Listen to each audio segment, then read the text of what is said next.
Students को आज तक किसी भी वीडियो में या फिर कहीं पे भी ये मटेरियल नहीं मिलेगा जो मैं आज आपके लिए लेकर आई हूँ। आज मैं आपको दिखाऊंगी AIB का क्वेश्चन पेपर कि किस टाइप का क्वेश्चन पेपर आता है, कैसे आपको अटेम्प्ट करना है और आप कितने समय एक क्वेश्चन को देंगे, ये सारी चीजें और किस तरह का क्वेश्चन पेपर दिखता है, कैसे आपको सारे जो रूल्स एंड रेगुलेशंस हैं वो सब मैं आपको बताऊंगी। तो आज मैं आपके लिए ये लेकर आई हूँ AIB का क्वेश्चन पेपर, जिसको देखकर आपको बिल्कुल पता चल जाएगा कि आपका क्वेश्चन पेपर आपको कैसे मिलने वाला है, क्या उसका नेचर होगा और आप कैसे उसे बहुत आसानी से अटेम्प्ट कर सकते हैं। देखिए, जब आप AIB का पेपर अटेम्प्ट करने के लिए जाएंगे अपने सेंटर्स पर तो आपको ये एनवेलप मिलेगा। देखिए, इसमें आपका एग्जामिनेशन मटेरियल होगा कि आपको कैसे एग्जाम, जो जो एग्जाम के लिए जरूरत है वो मटेरियल इसके अंदर ऑलरेडी गिवन होगा। अब आगे देख लेते हैं क्या क्या इंस्ट्रक्शंस हमें बाहर ही क्वेश्चन पेपर के दी हुई है, इस एनवेलप में दी हुई है। सबसे पहले जो दिया हुआ है, this sealed envelope contains the following materials, kindly cross check the contents before attempting the paper. Make sure जब आप अपना एनवेलप खोलें तो आपके पास OMR शीट और क्वेश्चन पेपर इस एनवेलप के अंदर होना चाहिए। अगर इन दोनों में से कोई चीज आपके पास मिसिंग है तो आप इमीडिएटली अपने जो अभी आपके इन्विजिलेटर है उनको आप बता सकते हैं और एक नया एनवेलप ले सकते हैं। उसके बाद एक और चीज मैं आपको दोस्तों बताऊं तो यहाँ पर आपके सब्जेक्ट में आएगा सेट A, B या C, आपको कोई भी सेट मिल सकता है। तो ये ऑटोमेटिकली जिस सीरीज में आप लोग बैठे होंगे उस सीरीज के अकॉर्डिंग आपको सेट्स मिलेंगे। उसके बाद यहाँ पर कुछ दिए हुए हैं इंस्ट्रक्शंस फॉर एग्जामिनेशन। तो एक बार मैं आपके सामने इन सबको भी रीड आउट कर देती हूं ताकि वहां जाकर आप ज्यादा से ज्यादा टाइम अपने क्वेश्चंस को देखने में और ढूंढने में लगा पाएं और ये सारी चीजें आपको पहले से ही पता हो। तो चलिए कुछ इन फॉर्मेलिटीज को भी पढ़ लेते हैं।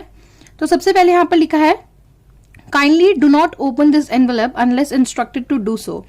तो जब तक आपके इन्विजिलेटर्स आपको नहीं कहते कि एनवेलप खोलिए और आप पेपर अटेम्प्ट करना स्टार्ट करें, उससे पहले आप इस एनवेलप को ना खोलिएगा। अदरवाइज कुछ भी कर सकते हैं अकॉर्डिंग टू पेपर कैंसिल कर सकते हैं या फिर पेपर ना ही खोले और आप एक डिसिप्लिन तरीके से एग्जाम को अटेम्प्ट करें तो ज्यादा अच्छा होगा। Coming to the second point, after getting the instructions, kindly fill the OMR sheet with blue black ball point pen. सबसे इंपॉर्टेंट बात स्टूडेंट्स यहाँ पर आपके लिए कि आपको जैसे ही एनवेलप खोलना है आपको OMR शीट को फिल करना है, जिसके अंदर आपको अपने नेम और अपने थोड़ा सा बायो लिखना होगा और आपको जो लेकर जाना है वो है सिर्फ ब्लू और ब्लैक बॉल पॉइंट पेन। ये दोनों ही चीजें लेकर जानी है और सबसे पहले OMR शीट्स को बहुत तसल्ली से, फ्रेश माइंड से, बिल्कुल ध्यान से अपनी सारी डिटेल्ड इंफॉर्मेशन फिलअप कर दें। इन केस OMR शीट्स पे जब हम मार्क करते हैं तो वहां पर गलती से कभी कोई और आंसर मार्क हो जाता है, फिर बाद में हमें रियलाइज होता है कि नहीं इसका ये आंसर नहीं था, दूसरा आंसर था, तो हम उसको कट कर देते हैं, व्हाइटनर से उसको ठीक कर देते हैं। लेकिन मैं आपको बता दूं दोस्तों, यहाँ पर use of whitener eraser on answer sheet is strictly prohibited. Use of whitener on answer sheet will lead to the rejection of answer sheet. तो यहां पर तभी मैं आपको बताऊंगी अपने आगे आने वाली वीडियोस में कि आप कैसे बिना गलती के अपनी OMR शीट्स को बिल्कुल करेक्टली फिल आउट कर सकते हैं। और व्हाइटनर और इरेजर ले जाना और यूज करना बिल्कुल स्ट्रिक्टली प्रोहिबिटेड है AIB के एग्जामिनेशन के लिए।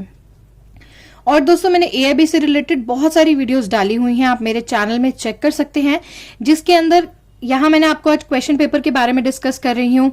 उससे पहले मैंने आपको सब्जेक्ट, सिलेबस, वेटेज, काफी सारी चीजों के बारे में डिस्कस किया है। तो आप सबसे पहले मेरे चैनल को सब्सक्राइब जरूर करें, जिसका नाम वत्साल्या है, और आप हमें फेसबुक पेज पर भी लाइक कर सकते हैं।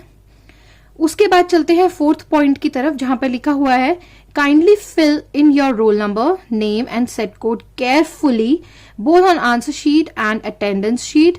Any mismatch would lead to rejection of your candidature. Very important point. जो आपका रोल नंबर है, आपको जब AIB का फॉर्म फिल करते हैं एक रोल नंबर जनरेट होता है। जब आप AIB का फॉर्म फिलअप करते हैं तो उस रोल नंबर को आपको फिल करना है, अपना नाम, जो आपका सेट कोड है यानी कि set ABC, any of the set, आप जो भी आपका सेट है वो आप उसके अंदर करेक्ट फिल करेंगे। बहुत ध्यान से करना है। आंसर शीट जो OMR शीट होगी उस पे, और जो आपको वहां पर अटेंडेंस शीट दी जाएगी जो आपके इन्विजिलेटर्स आपको देंगे, उसको आपको बहुत ध्यान से फिल करना है। अगर कोई भी गलती हुई तो आपका ये जो पेपर आपने दे दी, इतनी मेहनत कर ली, वो कैंसिल हो जाएगी, वो रिजेक्ट हो जाएगी। तो इसीलिए दोस्तों बार बार मैं आपको कह रही हूं कि इन सारी इंस्ट्रक्शंस को बहुत केयरफुली फॉलो करें और जो जो इसमें दिया गया है उसको स्ट्रिक्टली उसे फॉलो करें। अब आती है पॉइंट नंबर 5 की बारी। Only one answer option should be filled for the each question. Multiple marking of oval for a single question would lead to the rejection of that answer. So basically यहां पर मैं आपको दिखा रही हूं कि जैसे मान लीजिए OMR शीट्स के अंदर ये 4 आपको ऑप्शंस मिलेंगे। अगर आपने जैसे एक फिल कर दिया कि आपको लग रहा है C ऑप्शन इज करेक्ट, तो ये आपको बाद में लगा कि नहीं C नहीं B था, और यहां पर आपने 2 आंसर्स फिल कर दिए, तो ये रिजेक्ट हो जाएगा। नो कटिंग, कटिंग नहीं होनी चाहिए, वाइटनर नहीं होना चाहिए, ये सारी चीजें नहीं होनी चाहिए। आप पहले सोचे विचार करें, उसके बाद ही अपने आंसर को टिक करें।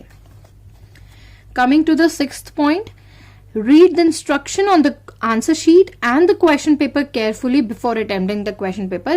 So जो आप टाइम वहां पर वेस्ट करोगे, इससे अच्छा मैंने अपनी वीडियो में आपको ये सब कुछ बता दिया, आप इनको ध्यान में रखें और वहां जाते ही जब भी आपको इंस्ट्रक्शंस मिले अपना एनवेलप खोलने की, तो आप तुरंत अपनी जो इन्फॉर्मेशन है वो भरकर अटेम्प्ट करना स्टार्ट कर दें। Now last point, 7th point, जिसमें लिखा है after completion of examination kindly hand over the answer sheet to the invigilator. Of course जब आपका पूरा हो जाए, चाहे आपका 3 घंटे से पहले हो या 1 घंटे में हो जाए, जितने भी आपको टाइम लगे, आप अपनी answer sheet hand over invigilator, जो आपकी क्लास में टीचर होगा, उसको ही देकर बाहर निकले। Now this is all about the external part of the envelope. अब जब हम इसको एनवेलप, आपने इंस्ट्रक्शंस पढ़ ली, सबको फॉलो अप कर लिया, उसके बाद आप इस तरह से एनवेलप को यहाँ से कट करें और ये जो आपका क्वेश्चन पेपर है उसको निकाल लेंगे। तो यहाँ पर देखिए ये मेरा क्वेश्चन पेपर था जो मैं आपके साथ शेयर कर रही हूँ, और ड्यू टू इन्फॉर्मेशन मैंने यहाँ पर टेप कर दिया है। उसके अलावा मैं आपको अब सारी जो और इंस्ट्रक्शंस है वो आपको पहले ही क्लियर कर दूं, ताकि वहां जाकर आपको इन सब चीजों को पढ़कर टाइम ना वेस्ट करना पड़े और आपको ऑलरेडी ही पता हो कि आपको वहां जाके करना क्या है, आपका माइंड तैयार हो और आप रश या फिर कंफ्यूज ना करें। तो यहाँ पर ये है क्वेश्चन पेपर, जिसको आज मैं आपको दिखाऊंगी और आपको एक आइडिया लग जाएगा कि इस टाइप का क्वेश्चन पेपर आता है, इस तरह से क्वेश्चंस आते हैं और कैसे आपको उनको अटेम्प्ट करना है। Okay, now coming to the question paper. यहां पर सबसे पहले आपको मेंशन होगा you are giving exam of bar council of India, that is all India bar examination, plus आप जो भी अटेम्प्ट कर रहे होंगे, जैसे अब 2020 में 15th देंगे, तो जो भी आप अटेम्प्ट कर रहे होंगे उसका कोड, और कौन से एग्जामिनेशन, जैसे कि दिसंबर और एक समर्स में होता है, एक विंटर्स में होता है, तो ये वो आपका सेट, लैंग्वेज इधर इंग्लिश और हिंदी। पहले आपको एक बेसिक इन्फॉर्मेशन दी जाएगी क्वेश्चन पेपर के बारे में, उसके बाद आपको यहाँ पर अपना नेम, रोल नंबर और एनरोलमेंट नंबर फिल करना कंपलसरी होगा। वहां पे सबसे पहले इन्विजिलेटर्स आपको ये कहते हैं कि हरिया पहले अपने क्वेश्चन पेपर के ऊपर अपने नेम, रोल नंबर और एनरोलमेंट नंबर को फिल कर लीजिए। तो सबसे पहले वो यही कहते हैं करने के लिए, तो आप जाते ही सबसे पहले अपने क्वेश्चन पेपर को खोलते ही ये लिख देना। उसके बाद आते हैं important instructions. Kindly read this instructions carefully before attempting the question paper. So यहाँ पर हम फटाफट एक बार गो थ्रू कर लेते हैं, ताकि वहां जाकर आपको ये सब पढ़ने की जरूरत ना हो, आपको पहले से ही पता हो कि क्या क्या इंस्ट्रक्शंस हैं जिसको स्ट्रिक्टली फॉलो करना है। और अगर आप इन इंस्ट्रक्शंस को फॉलो नहीं करते हैं तो आपका पेपर रिजेक्ट हो सकता है, आपका कैंडिडेचर कैंसिल हो सकता है। सो एक बार फटाफट इसे रीड कर लेते हैं। So first of all, this booklet contains 100 questions. Of each question carries 1 mark. 100 questions आएंगे आपके AIB के एग्जाम के अंदर, जो एक क्वेश्चन होगा 1 मार्क्स का। यहां पर ये बात हो गई Coming to the second point, in case of any confusion in translation, kindly refer to the English version for the clarification. अगर जैसे कोई जो हिंदी में अटेम्प्ट कर रहा है पेपर को, अगर उनको कोई कंफ्यूजन हो रही है लैंग्वेज में, तो वो एक इंग्लिश वर्जन के पेपर से क्लैरिफाई कर सकता है. That is not so important point. Coming to the next one, make sure that some question of booklet set code is mentioned on all the sheets of the question paper. In case of any change immediately inform the invigilator. In case कि अगर आपके set में कोई गड़बड़ी होगी, questions repeat हो रहे हैं या मिस प्रिंट है, तो आप इमीडिएटली अपने इन्विजिलेटर को बोल सकते हैं कि वो आपका क्वेश्चन या सेट चेंज कर दे या फिर आपको नया एनवेलप दे दे. Now very important point, there is no negative marking. AIB की सबसे अच्छी क्वालिटी ये है कि कोई इसमें नेगेटिव मार्किंग नहीं है. सो अगर आप कोई गलत आंसर भी अटेम्प्ट कर लेते हैं तो उसके आपको माइनस नेगेटिव मार्किंग नहीं लगेगी. सिर्फ आपको जो आंसर ठीक होगा उसको आपको सिर्फ मार्क्स मिलेंगे, नेगेटिव मार्किंग नहीं है. Now duration of this exam is 3 hours only. That is confirmed. Next, fill in your roll number and question booklet set code very carefully, as the answer sheet will be evaluated as per the code of the mention on the answer sheet. Yes, very important. ये set लिखना बहुत ज्यादा जरूरी है. इसको carefully लिखिएगा, fill करिएगा अपनी OMR शीट्स पर भी, और जो इन्विजिलेटर आपको एक आपकी इन्फो शीट देगा उसके अंदर भी, बिकॉज जो भी आप सेट लिखेंगे उसी सेट के अकॉर्डिंग आपकी जो OMR शीट है वो चेक होगी. अगर आपको नहीं पता तो मैं बता देती हूँ, OMR शीट कंप्यूटराइज्ड शीट होती है और कंप्यूटर से चेक होती है. सो अगर आपने सेट गलती कर दी, मान लीजिए B की जगह आपने A लिख दिया, तो वो जो कंप्यूटर है वो पूरा A के अकॉर्डिंग चेक कर लेगा और आपका सारा मतलब आप फेल ही हो जाओगे, क्योंकि सारे आंसर्स तो गलत ही होंगे. तो अपना सेट कोड केयरफुली लिखिएगा. Now coming to the next point. Yes, under no circumstances will the answer sheet will be evaluated at any other question booklet set code. Waste a point. Next point, only books and notes are allowed for this examination. जैसा मैंने अपनी पहले की videos में भी बताया कि कौन कौन सी बुक्स आप ले जा सकते हैं, आप वो भी देख सकते हैं कि कौन सा स्टडी मटेरियल आप ले जा सकते हैं. सिर्फ बुक्स और नोट्स अलाउड है, फोन अलाउड नहीं है. आप विकीपीडिया या फिर लैपटॉप्स इस टाइप की डिजिटल चीजें अलाउड नहीं है. Only note guides and books are allowed for this examination. और दोस्तों मैं आपको बता दूं कि मैं जब अपने AIB का पेपर देने गई थी तो मैंने देखा था कि कितने बड़े बड़े सूट केसेस में लोग बुक्स को लेकर आ रहे हैं. मतलब इट वॉज लुकिंग कि यार कितनी बुक्स लाए हैं ये. तो ऐसी बुक्स, आप जितनी ज्यादा बुक्स लेके जाएंगे उतना आप कंफ्यूज होंगे, उतना आपको एक क्वेश्चन के आंसर को ढूंढने में देरी होगी. तो I will give you the brief for the books कि आपको कौन सी बुक्स ले जानी चाहिए. उसके लिए आपको मेरे चैनल को सब्सक्राइब करना है, और अगर वो वाली वीडियो आपको चाहिए तो you can comment on my comment section. मैं वहां पर आपको लिंक प्रोवाइड कर दूंगी. इवन मेरे डिस्क्रिप्शन बॉक्स में भी उस वीडियो का लिंक होगा. AIB से रिलेटेड इवन सारी वीडियोस का लिंक होगा. नाउ अगले पॉइंट पे चलते हैं जो मैं आपको ऑलरेडी बता चुकी हूँ. मोबाइल फोन्स, लैपटॉप्स, टैब्स और any other electronic devices are strictly prohibited in the examination hall. As I told you, any digital device is prohibited inside the center. Coming to the next point, on possession of any electronic device inside the examination hall, the candidate will be disqualified from the examination. भाई कुछ भी ऐसा कुछ पकड़ा गया आपकी जेब में या कहीं बैग में छुपा हुआ फोन या फिर टैब वगैरह कुछ मिला तो उसी समय आपको बाहर निकाल कर फेंक देंगे. I mean, आपका जो ये फॉर्म है एग्जाम में वो कैंसिल हो जाएगा. Now, last point. Sorry, not last. Candidate shall not be allowed to leave the examination hall before the conclusion of the examination. हालांकि ये पॉइंट यहाँ पर मेंशन करते हैं, बट मैंने देखा है जब आपका पेपर अगर 2 घंटे 2.5 घंटे में हो गया है और आप अपनी शीट्स को सबमिट कराकर हैंड ओवर करके आप जा सकते हैं. But for the sake of security यहाँ पर लिख दिया गया है पॉइंट. अदरवाइज आप निकल सकते हैं अगर आपका पेपर जल्दी हो गया है तो. Do not forget to submit the answer sheet back to the invigilator. Failing to do so would lead to the disqualification. Obviously, अगर आप अपने invigilator को sheets नहीं submit करेंगे तो आपका पेपर disqualify हो जाएगा. Now coming to the next point, that is use only blue, black ball pen to fill the OMR answer sheet. As I told you earlier, only the blue, black ball pen is allowed. No pencils, no markers. Otherwise, your answer sheet will be disqualified. Other one is OMR filled with pencil or ink pen would be disqualified. पहले ही मैंने आपको बता दिया. Now next point, use of whitener, eraser, blade or fluid is strictly prohibited. It will lead to the disqualification.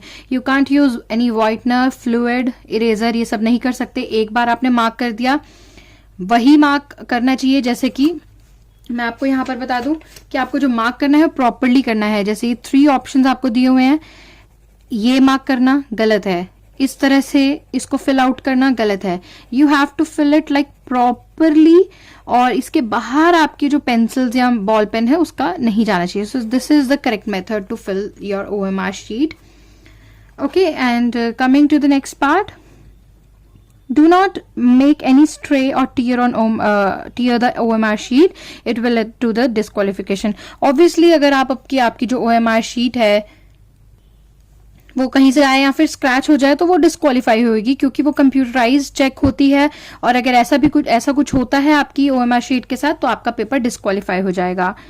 Okay, write your roll number carefully and darken the correct corresponding ovals. In the case of wrong ovals darkened, your answer sheet will not be evaluated. So जैसा कि मैंने आपको बताया था कि जो अपने circles है वो डार्क मार्क करे, इनटू द बाउंड्रीज मार्क करे, और अपना रोल नंबर केयरफुली लिखे, क्योंकि अगर यही सब चीजें गलत हो गई तो आपकी पेपर ही दिया जो आपने इतनी मेहनत करी वो डिस्क्वालीफाई हो जाएगा. Last but not least, candidate must follow the instructions strictly as mentioned on the answer sheet. जो अभी तक यहाँ पे आपको जितने भी instructions दिए हैं उनको follow करना strictly करना चाहिए हर स्टूडेंट को. सो गाइज यहाँ पर मैं वीडियो को खत्म कर रही हूँ बिकॉज ये बहुत ज़्यादा लेंथी हो गई है सिर्फ इंपॉर्टेंट इंस्ट्रक्शंस आप लोगों को बताते हुए. इन माई नेक्स्ट वीडियो मैं आपको ये सारा क्वेश्चन पेपर बताऊंगी कि what is inside the question paper. Also, do not forget to subscribe my channel, that is Vatsalya, जहां पर हम आपके लिए बहुत ही इंपॉर्टेंट इन्फॉर्मेशन की वीडियोस लेकर आते हैं. और ये ऐसा कंटेंट है, ऐसी वीडियोस है जो आपको किसी और चैनल पर या फिर आपको किसी भी वेबसाइट पर नहीं मिलेगा, क्योंकि ये काफी डिटेल में आपको इन्फॉर्मेशन देती हूँ जो आपको बहुत आसानी हो अगर आप कोई भी एग्जाम अटेम्प्ट कर रहे हैं या फिर किसी भी चीज के बारे में आप पढ़ने के बारे में सोच रहे हैं. So do not forget to subscribe my channel. अगर कोई भी आपके फ्रेंड्स हैं जो AIB का पेपर देना चाहते हैं या फिर लास्ट ईयर में हैं जो AIB के लिए प्रिपेयर करेंगे, अटेम्प्ट करेंगे, उन सबको आप ये video please please please share करें ताकि उनको भी आसानी हो जाए. ऑल्सो अगर आपको मेरी वीडियो का जरिया और ये जैसे मैं समझाती हूँ वो पसंद आया या फिर ये वीडियो आपको हेल्पफुल लगी तो प्लीज इस वीडियो को लाइक भी करें, शेयर करें. आप लोग मुझे ग्रो करेंगे तो आप भी ग्रो होंगे. So thank you so much guys for watching this video. In my next video I'll come up with what's inside this question paper. Thank you so much for watching this.